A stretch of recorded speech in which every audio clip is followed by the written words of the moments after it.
Bienvenue, chers téléspectateurs, sur 613 TV pour une nouvelle émission Vivre la Paracha, autour de la Paracha Toldot, la 6e Paracha, dont l'acteur principal, si je puis m'exprimer ainsi, est Yitzhak, le deuxième de nos patriarches. Alors hier, on avait évoqué une problématique concernant le rôle d'Yitzhak et surtout la provenance de son nom. Et on avait parlé notamment de la paracha Lech Lecha, de la fin de cette paracha dans laquelle Dieu dit à Abraham qu'il va avoir un fils et qu'il l'appellera Yitzhak. Alors, Yitzhak, cela vient de... On peut imaginer que Yitzhak est souvent, quand on pose la question aux gens, mais d'où vient le nom Yitzhak? Eh bien, on parle du rire qu'a eu Sarah au début de la parashat Vayera, lorsque les anges ont annoncé à nouveau à Abraham Avinu qu'il allait avoir un enfant de Sarah. Sarah a rigolé et ce rire-là lui a été un petit peu reproché, puisqu'en fait, on venait de lui annoncer un enfant et donc elle a eu peur, elle a dit non, je n'ai pas rigolé. En fin de compte, finalement, elle avait rigolé, mais tout s'est bien terminé et elle a eu cet enfant Yitzhak. Mais le rire dont on parle ici, ça n'est pas ce rire-là. Yitzhak a été nommé pour un rire, mais pas celui de Sarah. En tout cas, c'est ce que nous dit Rashi. Alors, il y a une autre possibilité. Il y a un rire qui a eu lieu, lui, à Parashat Lech Lecha. Le rire de Lech Lecha, c'est le rire de Avraham Avinu lui-même.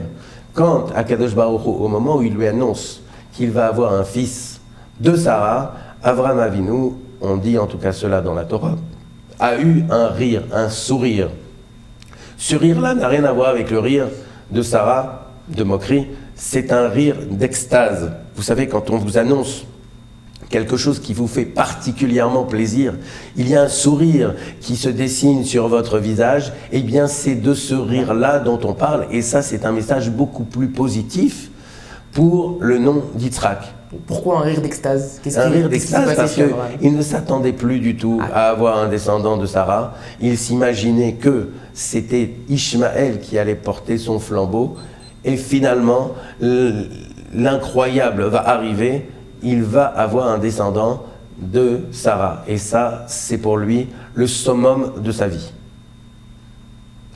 Alors, on peut rester sur ce rire, mais en fait, si on regarde bien Rashi dans Parashat Lech Lecha, au moment où le nom d'Yitzhak est annoncé, eh bien, ça n'est pas non plus ce rire.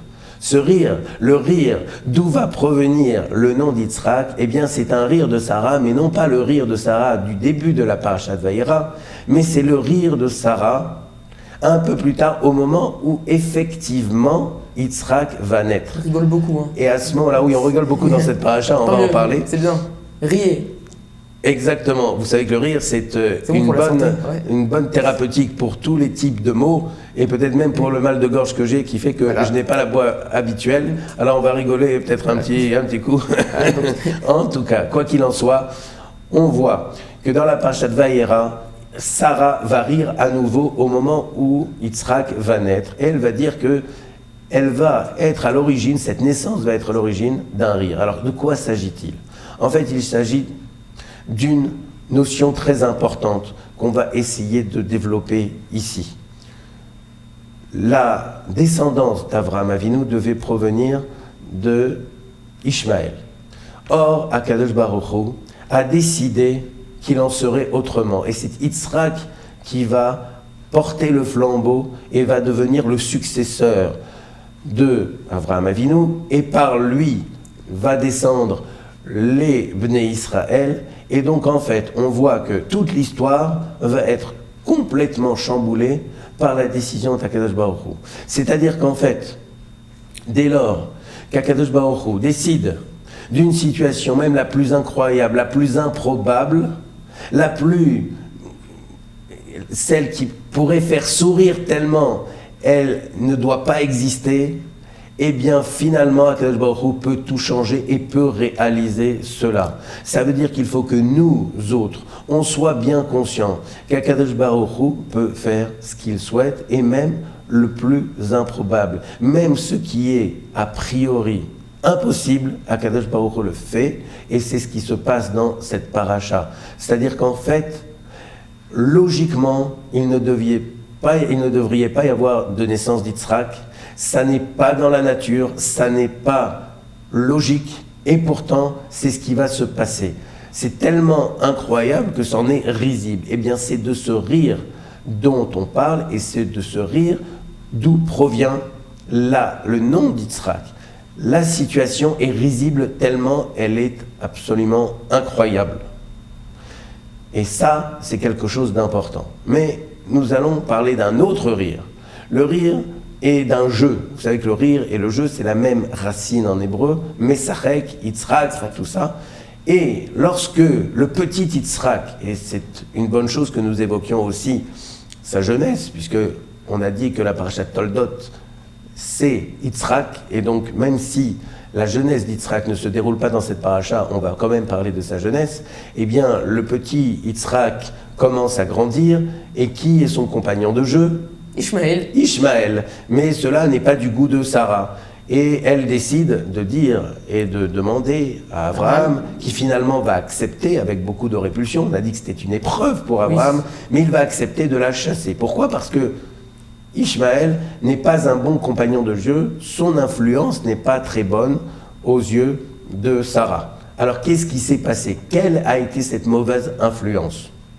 Eh bien, Rashi nous explique là-bas sur sa mauvaise influence qu'il commençait à faire de la avodah zara, il commençait à faire à avoir des pratiques qui pouvaient s'apparenter au meurtre, etc., etc. Il avait quel âge ? Eh bien, il avait quel âge ? Il avait à peu près une vingtaine d'années. Ah d'accord. Voilà. En tout cas, on voit ici que Sarah, eh bien, n'est pas très contente que ça soit son compagnon de jeu. En fait, on peut expliquer les choses d'une autre manière. En fait, le terme mesachek, jouer, ça veut dire rendre beaucoup plus mineur une certaine chose, une certaine situation, un certain personnage. C'est-à-dire que Yitzhak était destiné à devenir le successeur d'Abraham Avinu, un personnage central, et Sarah, qui était une prophétesse, savait que son fils devait occuper un rôle central dans toute l'histoire de l'humanité, et l'histoire juive en particulier. Et Ishmaël, au lieu d'avoir acquis cette notion-là de l'importance d'Yitzhak et de faire en sorte qu'en tant que partenaire, il puisse contribuer à son développement et faire en sorte que, à l'instar d'un chevaux de course, on puisse le faire grandir, le faire fructifier, bien évidemment, c'est une image. Quoi qu'il en soit, on voit que Ishmaël a beaucoup banalisé l'importance d'Yitzhak. Et à partir du moment où on banalise les choses, eh bien, cela ne marche pas.